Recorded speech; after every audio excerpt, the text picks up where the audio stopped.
सबको मेरा नमस्कार। ज्ञानरिति क्लासेस के ऑनलाइन प्लेटफॉर्म में फिर से आपका बहुत बहुत स्वागत। मैं डॉक्टर ममता गुप्ता। आज हम करेंगे अग्नि सूक्त। चाहे आपका संस्कृत से आप कोई भी कंपटीशन दे रहे हैं, उसमें अग्नि के प्रथम मंडल का प्रथम सूक्त आपको लगता ही लगता है ना। तो आज हम करेंगे अग्नि सूक्त प्रथम मंडल का प्रथम सूक्त। तो देखते हैं, आइए। देखो, पहले मंत्रों को करने से पहले इनके बारे में, अग्नि सूक्त के बारे में चर्चा कर लेते हैं थोड़ी सी। अग्नि सूक्त, सबसे पहली बात कि अग्नि देवता की कितने सूक्तों में स्तुति की गई है? 200 सूक्तों में। कितने सूक्तों में स्तुति की गई है? 200 सूक्तों में। ठीक है, पहला प्रश्न क्या बन गया? अग्नि की 200 सूक्तों में स्तुति की गई है। ठीक है, पहली प्रश्न। दूसरा प्रश्न है, अग्नि सूक्त जो है इसके अंदर कौन सा देवता है? अग्नि सूक्त में कौन सा देवता है? तो नाम से ही पता लग रहा है कौन सा देवता है? अग्नि देवता। ठीक है, अग्नि सूक्त में ऋषि कौन है? ऋषि है मधु छंदस।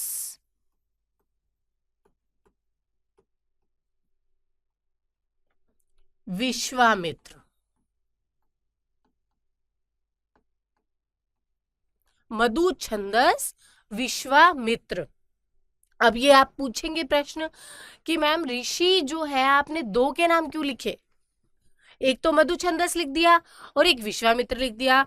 तो भाई विश्वामित्र जो है वो मधु छंदस के पिता थे। तो मधु छंदस ने अपने नाम के आगे अपने पिता का नाम जोड़ा है। ठीक है, तो ऋषि कौन है अग्नि सूक्त में? मधु छंदस विश्वामित्र। विश्वामित्र कौन है? मधु छंदस के पिता। ठीक है, अब आपको एग्जाम के अंदर 4 ऑप्शन दे रखे होंगे कि अग्नि सूक्त के ऋषि कौन है। उसमें आपको मधु छंदस भी दे रखा होगा और विश्वामित्र भी दे रखा होगा। तो आप कौन सा आंसर सही टिक करोगे? उसका सही आंसर हो जाएगा मधु छंदस। विश्वामित्र तो मधु छंदस के पिता का नाम है भाई। ठीक है, तो ऋषि कौन है इसमें? मधु छंदस। ये ध्यान रखना, आंसर कौन सा सही मानेंगे हम? मधु छंदस। ठीक है, फिर अग्नि जो सूक्त है प्रथम मंडल का प्रथम सूक्त कर रहे हैं हम। कौन सा कर रहे हैं? प्रथम मंडल का प्रथम सूक्त।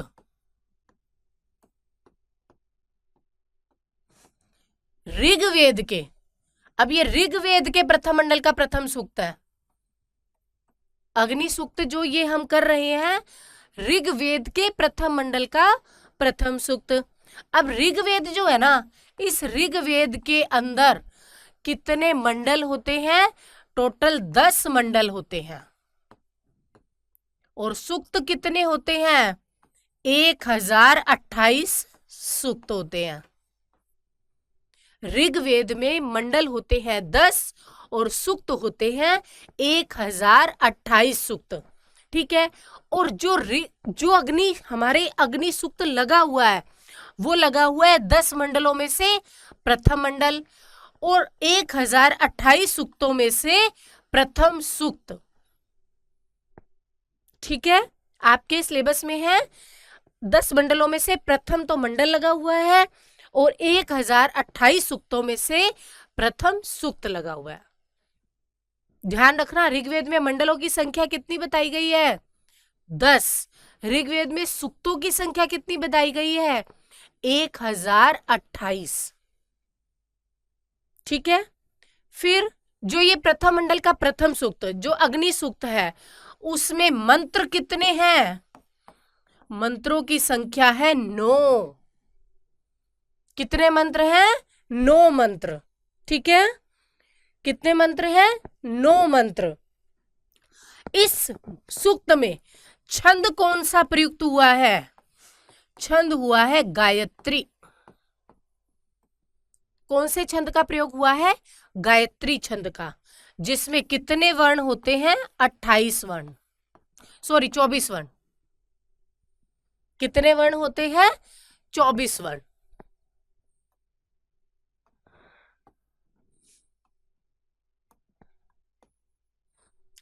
गायत्री छंद में कितने वर्ण होते हैं? 24 वर्ण। कितने चरण होते हैं? त्रिपाद होते हैं इसमें। ठीक है, गायत्री छंद क्या है? त्रिपादों में विभक्त है और 24 वर्ण होते हैं। त्रिपाद मतलब 3 चरण है, तो 3 चरण का मतलब पहले चरण में 8 वर्ण और दूसरे चरण में 8 वर्ण और तीसरे चरण में 8 वर्ण, यानी 8 तिया 24। 3 चरण है ना, तो प्रत्येक चरण में कितने कितने वर्ण होते हैं? 8 वर्ण। ये कुछ बेसिक इंफॉर्मेशन है जिसमें से प्रश्न आता ही आता है। ठीक है, तो क्या किया हमने? ऋग्वेद जो अग्नि देवता है उसकी कितने सूक्तों में स्तुति की गई है? 200 सूक्तों में। 1028 सूक्त है टोटल ऋग्वेद में। उन 1028 में से 200 सूक्त तो अग्नि देवता के हैं। देख लो आप, 1028 में से 200 सूक्तों में तो अग्नि की स्तुति है, 200 सूक्तों में अग्नि की स्तुति है। फिर कहते हैं कि अग्नि सूक्त का देवता कौन है? अग्नि सूक्त का देवता है अग्नि। अग्नि सूक्त के ऋषि कौन है? मधु, छंदस, विश्वामित्र। प्रथम मंडल का प्रथम सूक्त हमारे सिलेबस में लगा हुआ है, जो है ऋग्वेद के प्रथम मंडल का प्रथम सूक्त। ऋग्वेद के प्रथम मंडल का प्रथम सूक्त। ऋग्वेद में टोटल मंडल है 10 और सूक्त है 1028। ठीक है, फिर जो हमारे प्रथम मंडल का प्रथम सूक्त लगा हुआ है, अग्नि का प्रथम मंडल का प्रथम सूक्त जो लगा हुआ है, उसमें मंत्र कितने हैं? 9। और छंद किसका प्रयोग हुआ है? कौन से छंद का प्रयोग हुआ है? गायत्री छंद का। किस छंद का प्रयोग किया गया है? गायत्री छंद का। और वर्ण है गायत्री छंद में 24। 3 चरण होते हैं, प्रत्येक चरण में 8 वर्ण। देखो अब ये पहला मंत्र दे रखा है, काउंट करके देख लो। 1 2 3 4 5 6 7 और 1 8 है ना। फिर 1 2 3 4 5 6 7 और 1 8। आधे अक्षर को नहीं गिनते। 1 2 3 4 5 6 7 और 1 8। जो हलंत होते हैं ना, उन वर्णों को काउंट नहीं करते। तो 8 वर्ण हो गए ना। 3 चरण हो गए, 1 2 और 3। समझ आ गई? और प्रत्येक चरण में कितने कितने वर्ण होते हैं? 8 वर्ण। अब आपको पेपर में कैसे भी प्रश्न आ जाए कि अग्नि देवता की कितने सूक्तों में स्तुति की गई है? 200 सूक्तों में। प्रथम मंडल के प्रथम सूक्त के देवता कौन है? अग्नि सूक्त के प्रथम मंडल के प्रथम सूक्त, प्रथम मंडल के प्रथम सूक्त के देवता कौन है? अग्नि। ऋषि कौन है? मधु, छंदस। मंत्र कितने हैं? 9। ठीक है, और छंद कौन सा है? गायत्री। ठीक है, ये कुछ प्रश्न बनते हैं जिससे ध्यान रखना। अब गायत्री छंद के बारे में पूछ ले कि गायत्री छंद में कुल कितने वर्ण होते हैं? 24 वर्ण। और पूछ ले प्रत्येक चरण में कितने वर्ण होते हैं? 8 वर्ण। गायत्री छंद कितने चरणों का होता है? 3 चरणों का। देखो कैसे भी प्रश्न एग्जाम में आ सकता है। ठीक है, तो ये थोड़ा सा याद कर लेना, इसमें से एक दो प्रश्न आते ही आते हैं। ठीक है, अब हम करते हैं पहला मंत्र। हमारा पहला मंत्र क्या है? अग्नि मीले पुरोहितम यज्ञस्य देव मृत्विजम होतारम रत्न धातमम।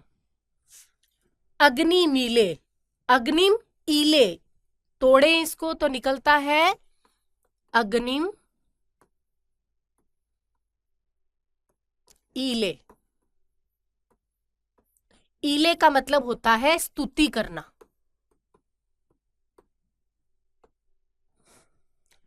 मैं अग्नि देवता की ईले मतलब स्तुति करता हूं, जो क्या है? पुरोहित है, यज्ञ का देवता है, ऋत्विज है, होता है और रत्नों को धारण करने वाला है। अर्थ समझ में आ रहा है कि मैं ऐसे अग्नि देवता की स्तुति करता हूं जो पुरोहित है, यज्ञ का देवता है, ऋत्विज है, होतारम होता है, होम आदि कार्य को संपन्न करने वाला होता है, और रत्न धातमम रत्नों को धारण करने वाला है। ठीक है, अर्थ समझ में आ गया मंत्र का। अब देखो प्रश्न क्या पूछ सकते हैं। आपको दे दिया यज्ञस्य देवम, किसका विशेषण है? अग्नि का। ऋत्विज किसका विशेषण है? अग्नि का। पुरोहित किसका विशेषण है? अग्नि का। होता किसका विशेषण है? अग्नि का। रत्न धातमम किसका विशेषण है? अग्नि का। अब आपको प्रश्न कैसे आएगा? जैसे ये दे दिया, कस्य विशेषणम, किसका विशेषण है? किसका है? अग्नि का। समझ आ गई? कितने विशेषण मिले हमें अग्नि के यहां पर? 1 2 3 4 और एक 5। अग्नि के कितने विशेषण मिल गए हमें? 5 विशेषण। हम ऐसे अग्नि देवता की स्तुति करते हैं जो पुरोहित है, यज्ञ का देवता है, ऋत्विज है, होता है और रत्न धातमम है। ऐसे अग्नि देवता की ईले हम स्तुति करते हैं। आ गया समझ में? ये था हमारा प्रथम मंडल के प्रथम सूक्त का पहला मंत्र। ठीक है, अब अगला देखो, दूसरा मंत्र। अग्नि ही पूर्वे भी ऋषि भी ऋड्यो नूतनई उत स देवा एह वक्षति। अग्नि, उस अग्नि देवता के पूर्वे भी ऋषि भी, प्राचीन काल के ऋषियों के द्वारा। कौन सी विभक्ति लगी हुई है इनमें? तृतीया विभक्ति। तो पूर्वे मतलब प्राचीन काल के ऋषि कौन थे? अत्रि अंगिरा आदि ऋषि। कौन थे? अत्रि अंगिरा आदि ऋषि।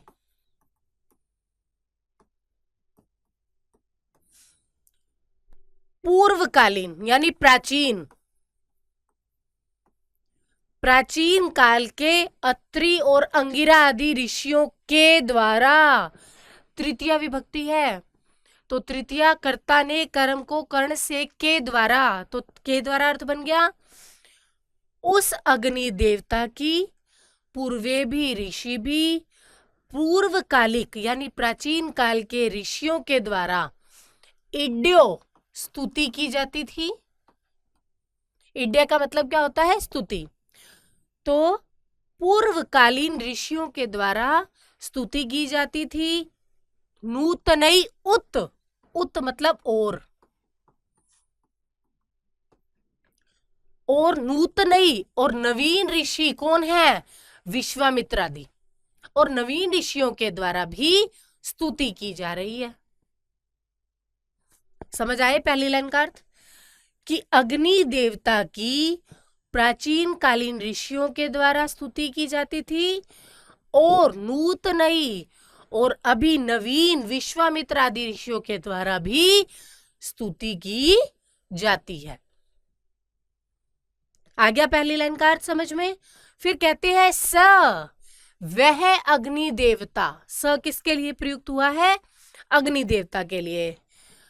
देवान, उन देवों को, देवताओं को, एह, एह मतलब इस यज्ञ में, एह का मतलब क्या हो जाएगा? इस यज्ञ में, वक्षति लावें, वक्षति मतलब लावें, अग्नि देवता की प्राचीन ऋषियों के द्वारा स्तुति की जाती थी और नवीन ऋषियों के द्वारा भी स्तुति की जाती है। वह अग्नि देवता देवताओं को इस यज्ञ में, एह मतलब इस यज्ञ में लावें। यज्ञ किया जा रहा है तो अग्नि देवता के लिए प्रार्थना की जा रही है कि हम भी उस अग्नि देवता की स्तुति कर रहे हैं, तो वो अग्नि देवता क्या करे, देवताओं को भी इस यज्ञ में लावे, देवताओं को भी इस यज्ञ में लावे। समझ आ गई? तो पूर्वेबी ऋषि में तृतीय विभक्ति, नूतनई में भी कौन सी विभक्ति है, तृतीय विभक्ति।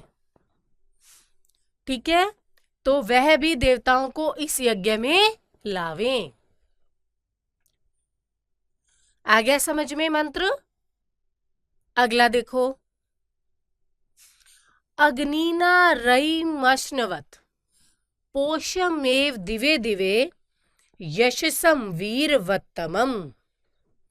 अग्निना कौन सी विभक्ति है, तृतीय विभक्ति। उस अग्नि देवता के द्वारा, उस अग्नि देवता के द्वारा यजमान जो है दिवे दिवे मतलब प्रतिदिन,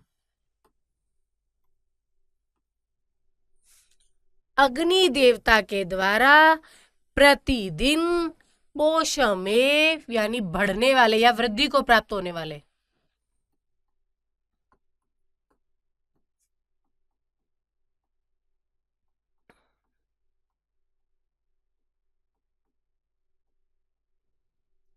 क्या अग्नि देवता के द्वारा प्रतिदिन वृद्धि को प्राप्त होने वाले, रैम का मतलब होता है धन, धन को, धन को क्या करता है, प्राप्त करता है।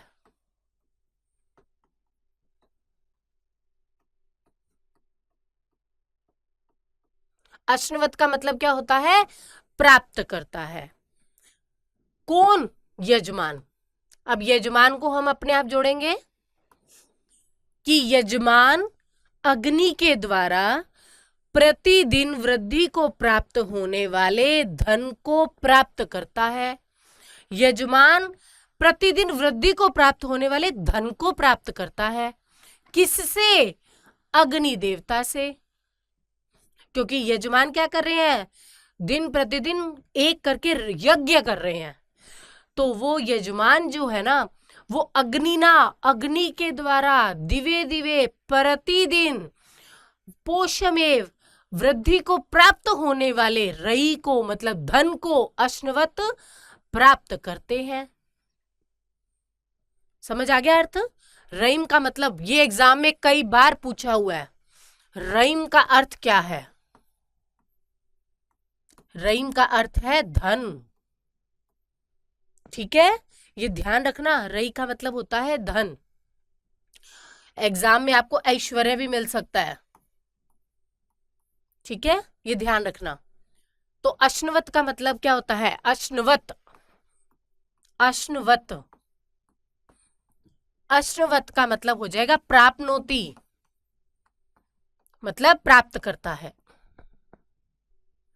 ठीक है, पहली लाइन का अर्थ समझ में आ गया कि यजमान अग्नि के द्वारा प्रतिदिन वृद्धि को प्राप्त होने वाले धन को प्राप्त करता है।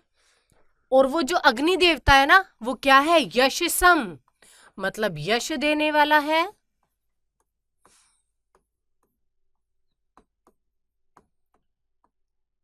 अग्नि देवता जो है वो क्या करने वाला है, यश देने वाला है। और वीरवत्तमम मतलब वीर पुत्र देने वाला है। समझ आ गई बात? यजमान उस अग्नि देवता से प्रतिदिन वृद्धि को प्राप्त होने वाले धन को प्राप्त करता है। और वो जो अग्नि देवता है वो यशसम निरंतर यश देने वाला है और वीरवत्तमम वीर पुत्रों को देने वाला है। यश देने वाला है और वीर पुत्रों को देने वाला है। कौन? अग्नि देवता। अब इसमें से प्रश्न देखो क्या बन सकते हैं। पहला तो कि यजमान के लिए वह क्या प्राप्त करता है, यजमान जो है अग्नि से क्या प्राप्त करता है? रई को, धन को। फिर पूछ लिया यशसम वीरवत्तमम, अग्नि देवता के लिए प्रयुक्त हुआ है, मतलब अग्नि देवता ही यश देने वाला है, और वीरवत्तमम है मतलब वीर पुत्रों को देने वाला है। ठीक है, तो ये हो गया हमारा तीसरा मंत्र। ठीक है, समझ आ गया ना? चौथा मंत्र देखो, अग्नेयम यज्ञम अध्वरम विश्वतः परिभूरसी स इद देवेशु गच्छति। हे अग्निदेव, हे अग्निदेवता, संबोधन है ये। अग्ने, हे अग्निदेवता, यम यज्ञम, जिस यज्ञ को, अध्वरम मतलब हिंसा से रहित,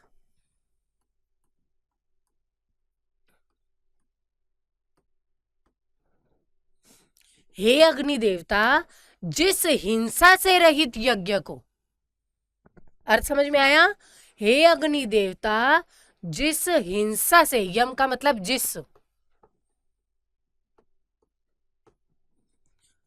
जिस हिंसा से रहित यज्ञ को क्या करते हो आप? विश्वतः मतलब चारों ओर, परिभूर्सी मतलब व्याप्त करते हो।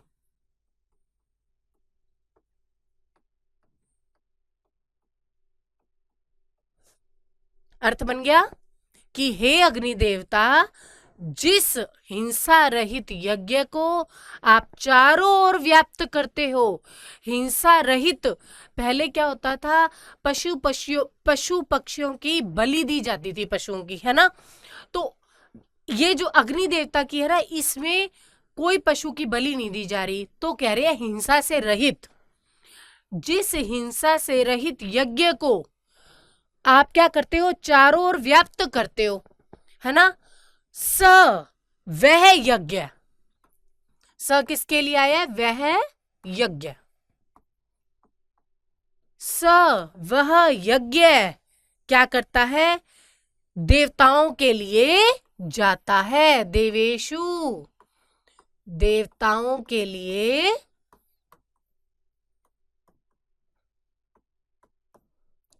जाता है। वह यज्ञ ही देवताओं के लिए जाता है। ठीक है, वह यज्ञ, इद मतलब आप कह सकते हो आहुतियां। अब इसका अर्थ क्या बन जाएगा? उस यज्ञ की आहुतियां, उस यज्ञ की, उस यज्ञ की आहुतियां देवताओं तक जाती है, या देवताओं के लिए जाती है, या देवताओं तक जाती है।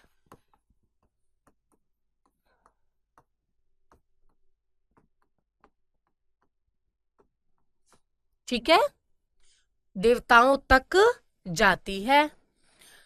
दोबारा एक बार और देखो, हे अग्नि देवता, जिस हिंसा से रहित यज्ञ को आप चारों ओर व्याप्त कर रहे हो ना, उस यज्ञ की आहुतियां जो है ना, वो देवताओं तक जाती है।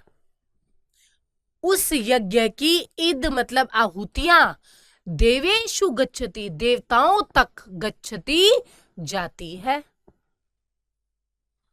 आ गया समझ में? अब आपसे इसमें प्रश्न पूछ सकते हैं, अध्वरम का अर्थ। ध्वरम, ध्वर का मतलब होता है हिंसा। जब अ लग गया तो मतलब हिंसा से रहित। ठीक है, तो अध्वरम का मतलब क्या हो जाएगा? हिंसा से रहित। ये प्रश्न पूछ सकते हैं एग्जाम में। ठीक है, और फिर एक पूछ सकते हैं विश्वतः। विश्वतः, इसका क्या अभिप्राय है? विश्वतः का मतलब है परितः। विश्वतः का मतलब भी चारों तरफ, और परितः का मतलब भी चारों तरफ। अब पूछ ले, विश्वतः का पर्यायवाची शब्द इनमें से कौन सा है? विश्वतः का पर्यायवाची क्या है? परितः। ठीक है, तो ये एग्जाम में पूछ सकते हैं। तो ये अर्थ हो गया, हे अग्नि देवता, जिस हिंसा से रहित यज्ञ को आप चारों ओर व्याप्त करते हो, उस यज्ञ की आहुतियां देवताओं तक जाती है। देवेशु में कौन सी विभक्ति है? सप्तमी विभक्ति का बहुवचन।